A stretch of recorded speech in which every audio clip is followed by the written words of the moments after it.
तो hello guys, welcome back to another amazing vlog. और भाई को बहुत टाइम हो गया था अपने लोग सिर्फ 650 व्लॉग बना रहे थे, बट आज हमारा व्लॉग है 350 के ऊपर।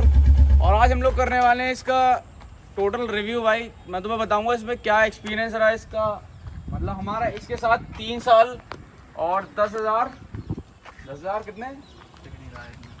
अरे यार तुम नो ब्रो, 11,000 हो गए। 11,628 किलोमीटर का क्या एक्सपीरियंस रहा।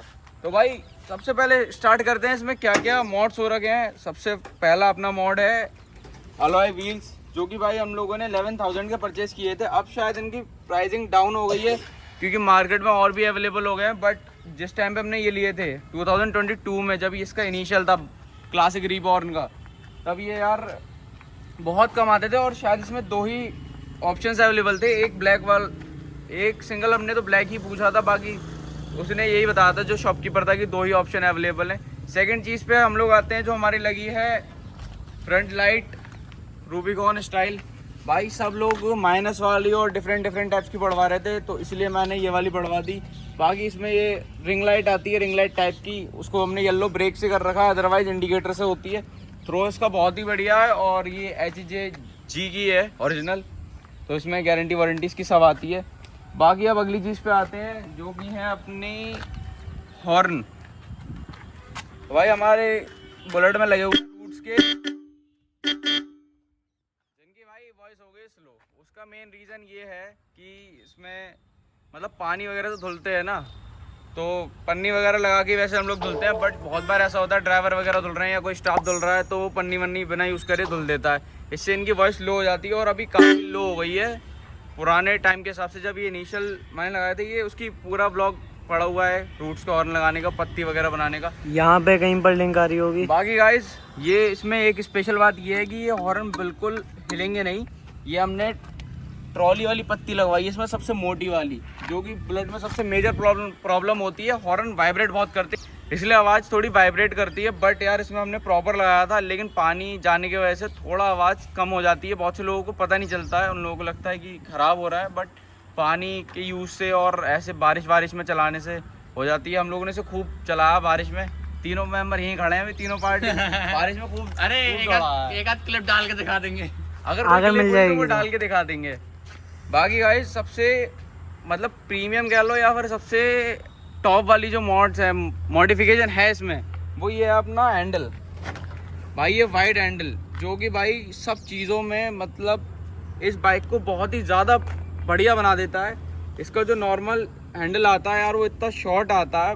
बस ये है, ये अपना लोकल है, मेड इन दिल्ली है। इस हैंडल का भी ब्लॉग की लिंक आ जाएगी। सो गाइस जो कंपनी के साथ ओरिजिनल हैंडल आता है वो कुछ यहाँ पे होता है, जिसकी वजह से बाइक की कंट्रोलिंग भी कम हो जाती है, क्योंकि जितना हैंडल छोटा होता है बाइक की कंट्रोलिंग उतनी बेकार हो जाती है। इसलिए ड्यूक वगैरह में आपने नोटिस किया होगा हैंडल बहुत वाइड आते हैं।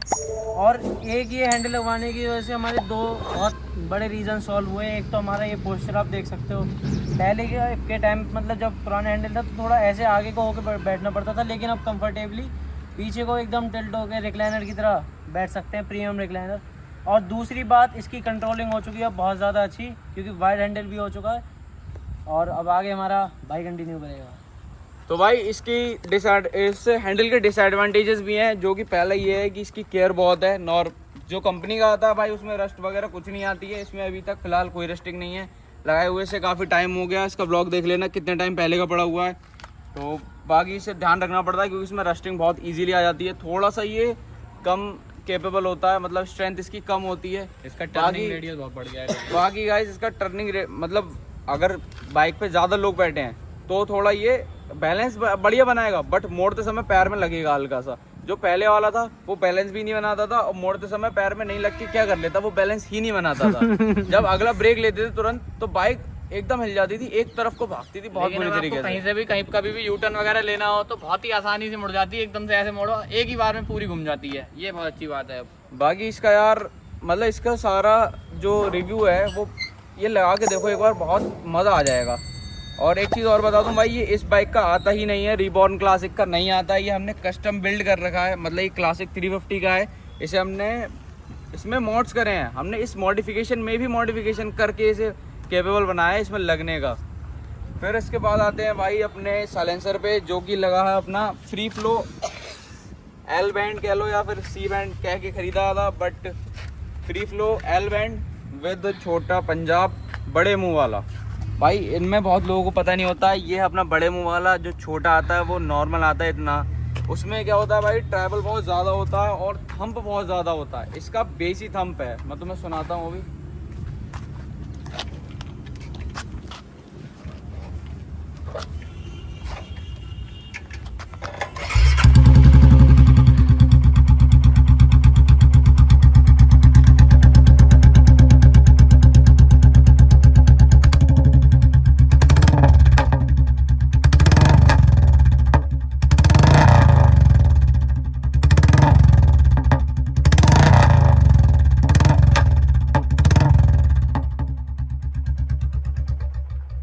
तो गाइस ऐसा कुछ साउंड करता है अपना मिनी पंजाब बड़े मुंह वाला। और भाई इसकी 2-3 चीज़ें और हैं। एक तो इसका साउंड पुरानी बाइक से मुझे ऐसा लगता है कंपैरेटिवली ज़्यादा प्यारा आता है। जहाँ कार्बोरेटर आ जाता है तो कार्बोरेटर क्या होता है भाई, थंप जो आता है कार्बोरेटर में बहुत तगड़ा आता है।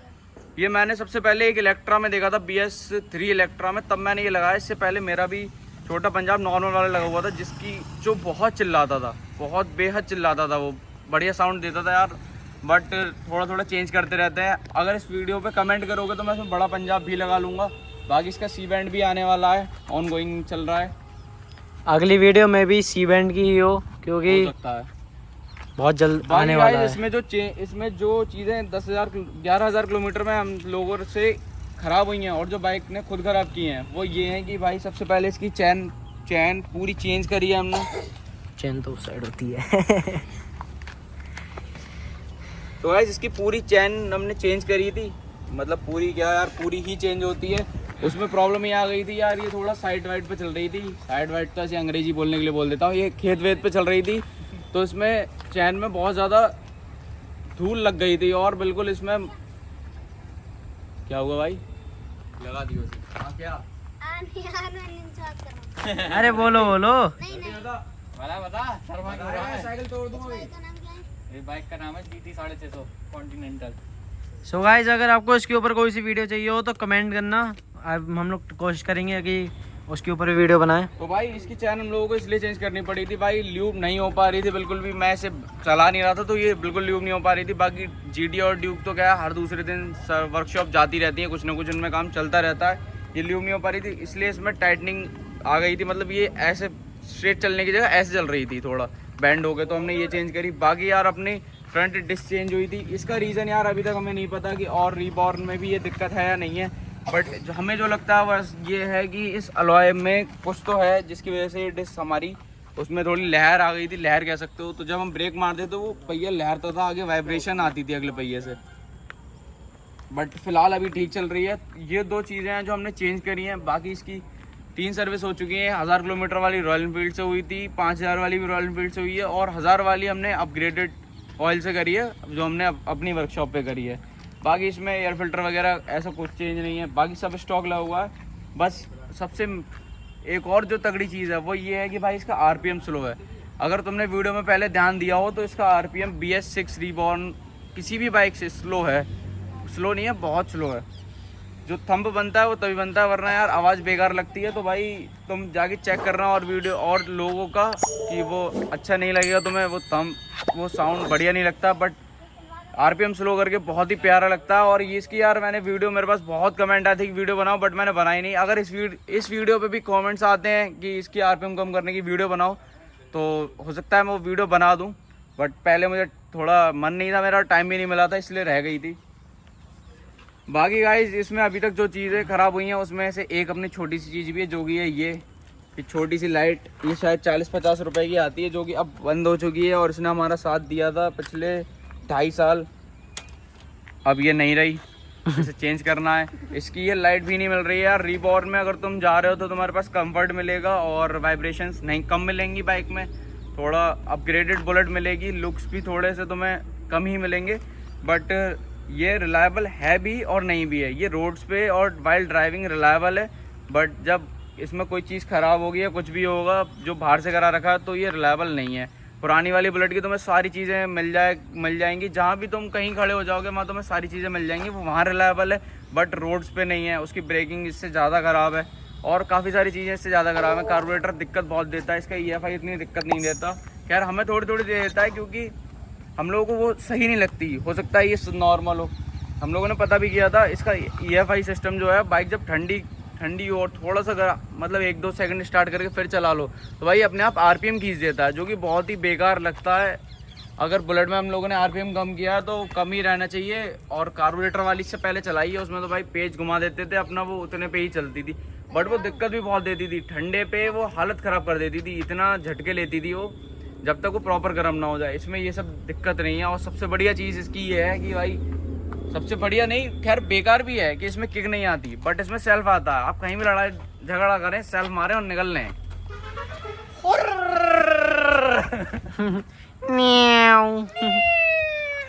तो भाई ये अपना मैं लाइव एक्सपीरियंस बता रहा था कि अगर उस समय स्टैंडर्ड होती तो मैं पहले बैठता, फिर किक मारता, फिर 2 पार्टी और बैठती।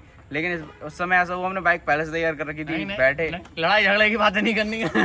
तो भाई इस वीडियो के एंड में मैं तुम्हें इसका थंब सुना देता हूँ, जो RPM कम होने के बाद इसका थंब कैसा लगता है। और यहाँ पे प्रॉपर शांति है। अभी मैं तुम्हें बाइक चला के दिखाता हूँ। बाकी यार एक चीज़ बहुत लोग कमेंट करते हैं कि ये क्यों लगा रखा है या फिर इसमें क्यों कुछ मॉड्स नहीं कर रहे हो। तो भाई बेसिकली मैं GT चलाता हूँ और ड्यूक भी चलाता हूँ, तो मुझे इसकी, मैं ये चलाता कम हूँ, बाकी से मम्मा और पापा ही चलाते हैं, तो उनके हिसाब से ये लगा रखा है, इसलिए ये नहीं हट रहा है, वरना ये अभी तक हट चुका होता। मेरी जो स्टैंडर्ड थी वो पुरानी वीडियोस में जाके देखना, वो प्रॉपर तरीके से मैंने तैयार कर रखी थी और उस पर तो सभी अपने हिसाब से कर रहा था। बट ये पेरेंटल कंट्रोल है इसके ऊपर, तो ये ऐसी है। अब इसका थंब सुना देते हैं।